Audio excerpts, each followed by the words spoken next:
All right, today we are diving into a really fascinating text. It's called The Industry of Doubt, and it puts forward this pretty bold idea for why the history of early Christianity just feels so contested, right?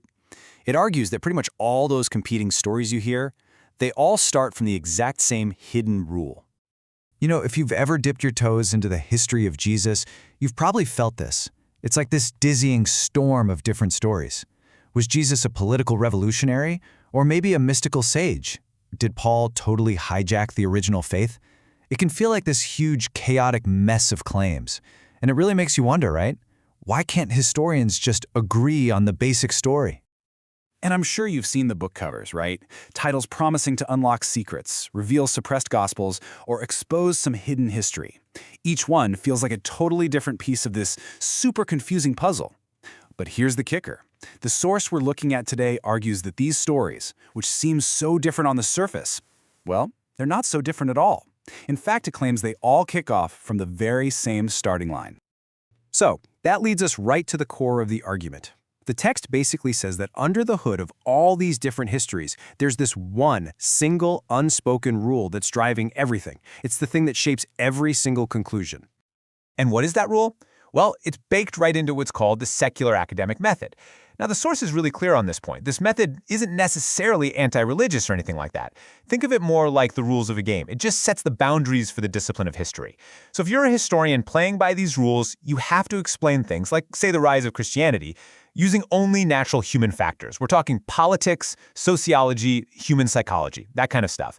Anything like divine intervention, miracles, revelation, well, by the rules of this particular game, those are off the table, right from the get-go. So you can see the two paths laid out here, crystal clear. On one side, you've got a framework that says, okay, divine intervention is possible. On the other, you have the secular framework that says, nope, can't use that. And here's the crucial insight from the source. Your conclusion is basically decided before you even start.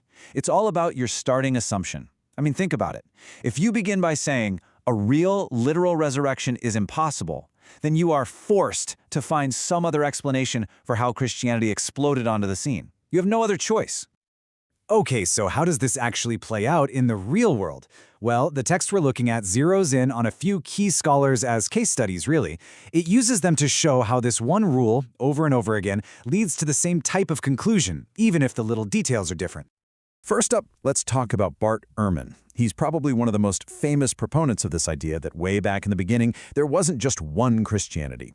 No, he says there were tons of competing lost Christianities. And his argument is that one group, the one we now call Orthodox, basically won a political power struggle and then just wrote all the other guys out of the history books.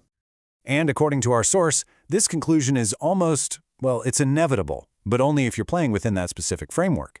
I mean, if you can't use divine guidance as an explanation for why the New Testament seems so unified, what's the next best thing?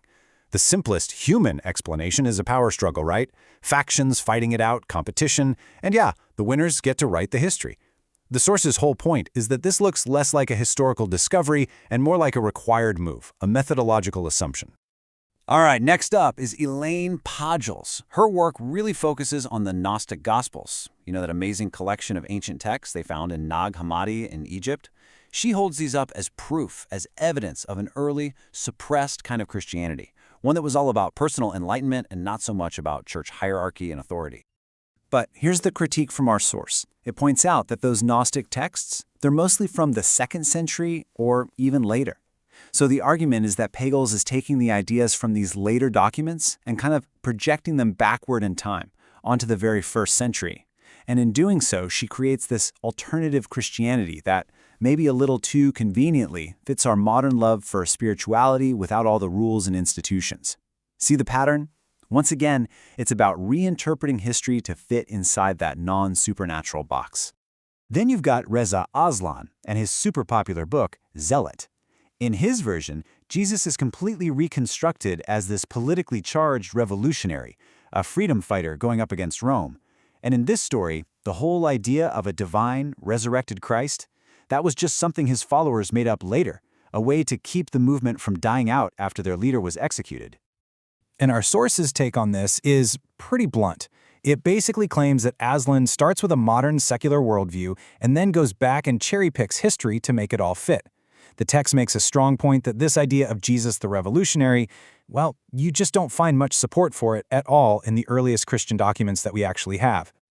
Okay, so we've seen how this one little rule can totally shape these big academic conclusions. But the source we're digging into, it takes things a step further. It argues this isn't just some dusty debate between scholars. Oh no, it's about a marketplace of ideas. And this whole thing has become, well, an industry.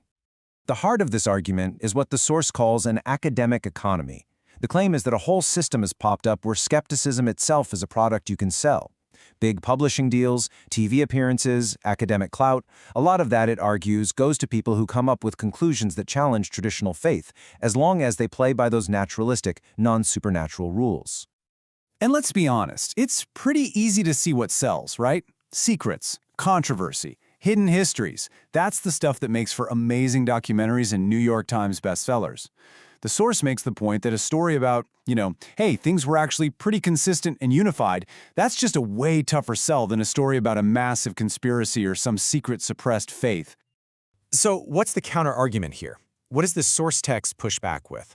Well, it all hinges on going back to the absolute earliest Christian documents we have. I'm talking about the stuff written in just the first few decades after Jesus' life.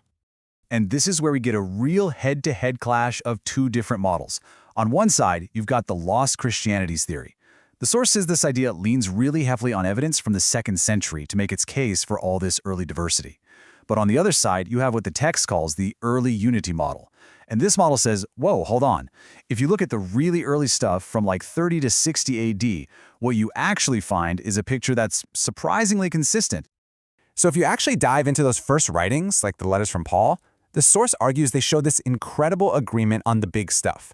Who Jesus was, what his death meant, shared rituals like baptism, and this clear respect for the authority of the apostles. Now, were there arguments? Oh, for sure. But the text claims that in that first-generation window, there's just no trace of some completely separate, fully formed alternative Christianity just hanging around. And all of this brings us to the final takeaway from our source material, the big conclusion. The entire debate, it argues, isn't really about digging up some new, game-changing piece of evidence. It's all about the framework, the starting point that you bring to the evidence we already have. When you boil it all down, the conflict really comes down to two different lenses. It's like putting on two different pairs of glasses. One pair has a rule etched into the glass. The supernatural is impossible. So if you're looking through those, you have to see the texts as purely human creations. The other pair of glasses allows for the possibility of revelation, so you can read those same texts as a potential record of divine events. Same documents, same words, but depending on which pair of glasses you put on, you get two completely different histories. And so the text we've been walking through leaves us with this one big question to chew on. Is this popular story of all these competing lost Christianities, is it a genuine historical discovery that came from the data, or is it just the unavoidable result of a starting point, a methodological rule that basically decided the conclusion before the investigation even got started? It's a really fascinating question, and it's right at the heart of the argument in the industry of doubt. Thanks for sticking with me to break it all down.